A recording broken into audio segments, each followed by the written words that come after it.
नमस्कार स्टूडेंट्स। हिंदी में हमने फर्स्ट पोयम पढ़ ली है। आज हम पढ़ेंगे सेकंड चैप्टर, जिसका नाम है बापू की कुटिया में, यानी कि गांधी बापू की झोपड़ी का वर्णन यहाँ पे किया गया है।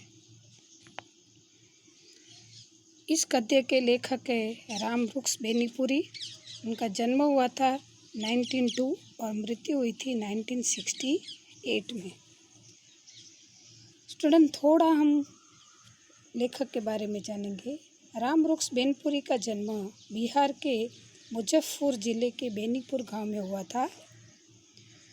बाल्यावस्था में ही उनके पिता का निधन हो गया था। इनका पालन पोषण उनकी मौसी ने किया था। सन 1920 में मैट्रिकुलेशन परीक्षा पास करने से पहले ही पढ़ना लिखना छोड़कर ये गांधी जी के असहयोग आंदोलन में कूद पड़े। वह कई बार जेल गए। यहाँ पे प्रिंट मिस्टेक हुई है। कई बार जेल गए। बाद में इन्होंने हिंदी साहित्य सम्मेलन प्रयाग की विशारद शिक्षा पास की। 15 वर्ष की अवस्था में ही वे पत्र पत्रिकाओं में लिखने लगे। अभी हम थोड़ा लेसन के बारे में जानेंगे। प्रस्तुत पाठ बापू की कुटिया में लेखक को गांधी जी के जीवन काल में उनसे न मिल पाने का रंज है, तो दूसरी ओर उनकी अनुपस्थिति में कुटिया की हर वस्तु को आत्मसात करने का सुअवसर पाकर अपने आप को वो भाग्यशाली मानते हैं। लेखक बापू से इतने प्रभावित थे कि उनके न रहने पर बापू की वस्तुओं के साहचर्य से वे इन्हें अपने आसपास महसूस करते हैं। यहाँ पर लेखक को रंज, बापू को उनके जीवन काल में गांधी जी के न मिल पाने का रंज यानी कि दुख है कि मैं कभी गांधी जी को नहीं मिल सका। लेकिन उसके साथ साथ वो उनकी अनुपस्थिति में यानी कि बापू नहीं है, फिर भी उनकी कुटिया में जो भी वस्तु है उनको आत्मसात मतलब उनको अपने पास पाकर उसको ये सुअवसर मानते हैं कि मैं गांधी जी की वस्तुओं को तो देख सकता हूँ, उनको महसूस तो कर सकता हूँ। इससे ही वो प्रभावित थे।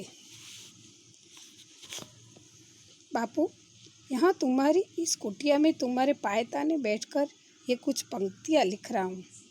ये लेखक अपने बापू को बोल रहे हैं कि तुम्हारी कुटिया है, पायताने यानी पैरों के पास बैठकर कुछ पंक्तियाँ लिख रहा हूँ। ये ऐसा महसूस कर रहे हैं कि जैसे कुटिया में बापू सोए हैं और मैं उनके पैरों के पास बैठा हूँ।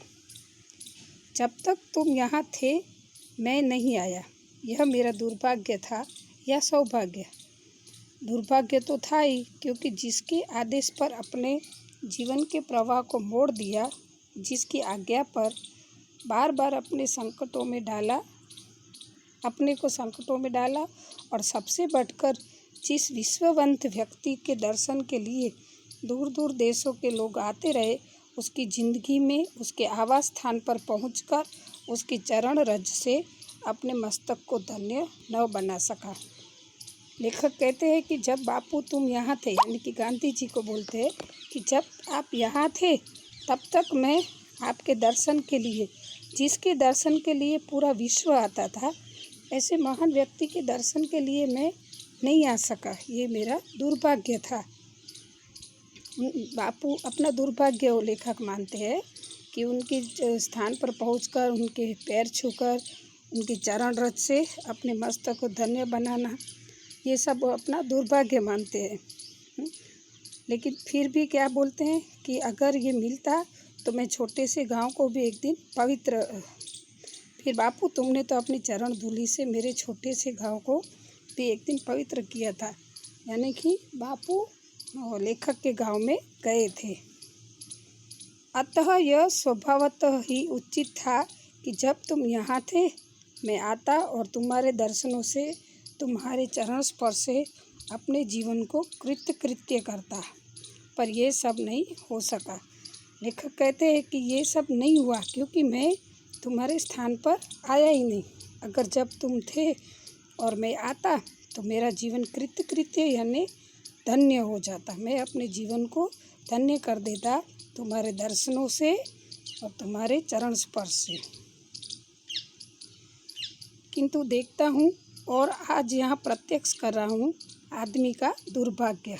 लेखक कहते हैं कि मैं अभी देख रहा हूँ, प्रत्यक्ष करना मतलब देखना सामने, आदमी का दुर्भाग्य ऐसे कभी कभी सौभाग्य बन जाता है। लगता है देर आए दूरस्थ आए, मतलब ये कहावत है, देर आए दूरस्थ आए, भले देर से आए लेकिन तो भी ठीक है, ऐसे ये कहावत है। कभी कभी जो हमारा दुर्भाग्य है ना, वो भी सौभाग्य बन जाता है। तो देर आए दूरस्थ आए, ये कहावत है। यदि मैं उन दिनों आता तो क्या मैं तुम्हारे बिस्तरे के इतना निकट इतनी देर के लिए स्थान पा सकता? उस शांत एकांत में अकेले अकेले इस कुटिया में इतना तादात्म्य प्राप्त करने में सफल हो सकता? अरे, तुम्हारे पायताने बैठकर अपनी लेखनी को इस तरह सार्थक करने का सौभाग्य उन दिनों क्या खाकर किस पुरातन पुण्य बल से पा सकता? अभी बापू नहीं थे तो लेखक उनकी कुटिया में आए थे। उनका जो बिछौना था, उसके पास, बिस्तरे के पास, मतलब जो उनका बिस्तर था, उनके पास बैठकर वो बापू को याद करते थे। तो लेखक वो इसमें भी पॉजिटिव मानते हैं कि अगर मैं उस दिन आता तो शायद ये जगह मुझे नहीं मिलती, लेकिन आज मैं अपने आप को धन्य मान रहा हूँ कि तेरे पायताने के पास बैठकर मैं सफल हो गया हूँ। उस शांत एकांत में अकेले अकेले कुटिया में इतना तादात्म्य प्राप्त करने में, मतलब जो शांत कुटिया थी उसमें मैं अकेले बैठ भी नहीं सकता, क्योंकि अगर गांधी जी होते तो उसको मिलने के लिए और कई लोग आते। तो ये जो तादात्म्य है, मतलब ये जो अवसर मिला है, इतना जो अवसर मिला है वो क्या मुझे थोड़ी मिलता, और ये धन्यता थोड़ी मुझे प्राप्त होती ऐसे।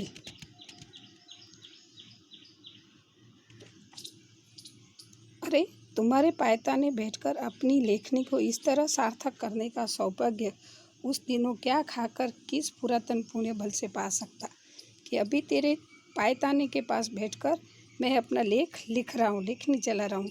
क्या ये सब मुझे उस समय थोड़ी मिलता? तुम्हारे ये बिस्तरा खजूर की चटाई पर एक गद्दा डालकर और उसे खादी से ढककर बनाया गया यह श्वेत शुभ्र बिस्तरा। यहाँ पे बापू के बिस्तर के बारे में वर्णन है कि खजूर की चटाई, स्टूडेंट हमने कई बार देखा होगा, ऐसे चटाई होती थी सोने के लिए, उसके ऊपर गद्दा डालकर उसे खादी से ढक कर बनाया गया था। श्वेत यानी कि सफ़ेद कलर का था। बापू, लगता है तुम अभी यहाँ से कुछ देर के लिए बाहर गए हो और अभी अभी उस हृदयकारी मुस्कान के साथ पधारोगे। लेखक ऐसा महसूस करते हैं कि अभी अभी बापू बाहर गए हैं और मुस्कुराते हुए वापस आएंगे। तुम्हारे ये बिस्तरा, तुम्हारे ये तकिया, तुम्हारी ये तुलसी की माला, ये प्यारा चरखा, सब के सभी तो कह रहे हैं कि तुम अभी गए हो और अभी आओगे। लेखक उस कुटिया में गांधी जी को जैसे महसूस कर रहे हैं। गांधी जी की जो जो चीज़ें पड़ी है उस पर से वो ऐसा महसूस कर रहे हैं कि वो चीज़ें बोल बोल कर कह रहे हैं कि बापू अभी गए हैं और अभी वापस आएंगे। किंतु नहीं, इस कुटिया के दाहिने द्वार के निकट जो यह घड़ी है और खड़ाऊ की जोड़ी है, यह कहती है कि अरे, तुम किस भ्रम में हो? बापू क्या हमें छोड़कर कभी बाहर निकलते थे? वह बाहर ही नहीं गए हैं। तो क्या बापू यही है? कहाँ है? बताओ। ओ बिस्तरे, हमारे सारे राष्ट्र के बापू कहाँ हैं? लेखक कहते हैं कि नहीं, ऐसा नहीं है कि जो इसमें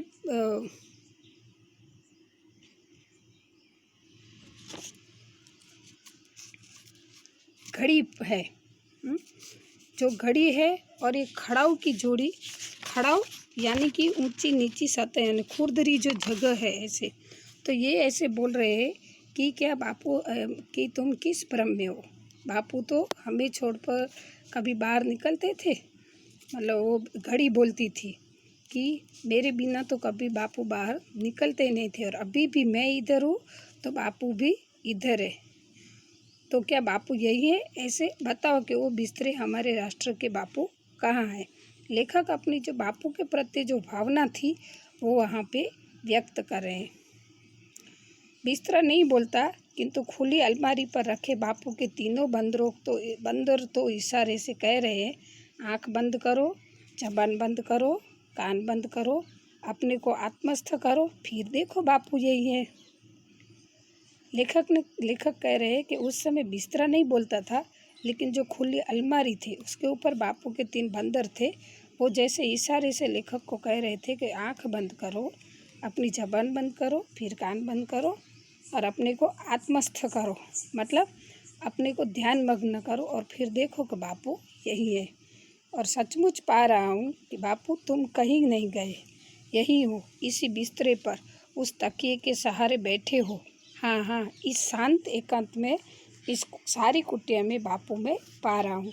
फिर लेखक अपने आप को इतना बापू में ध्यान मग्न हो जाते हैं और उनको ऐसा लगता है कि बापू तो इधर बिस्तरे पर तकिए के सहारे पर बैठे हैं। शांत एकांत में पूरी कुटिया में बापू ही जैसे उनको बापू की हाजिरी, जैसे बापू वहाँ पे है ऐसा उनको महसूस हो रहा है। स्टूडेंट, यहाँ पे हमारा फर्स्ट पार्ट पूरा होता है। सेकंड पार्ट हम नेक्स्ट वीडियो में देखेंगे। Thank you.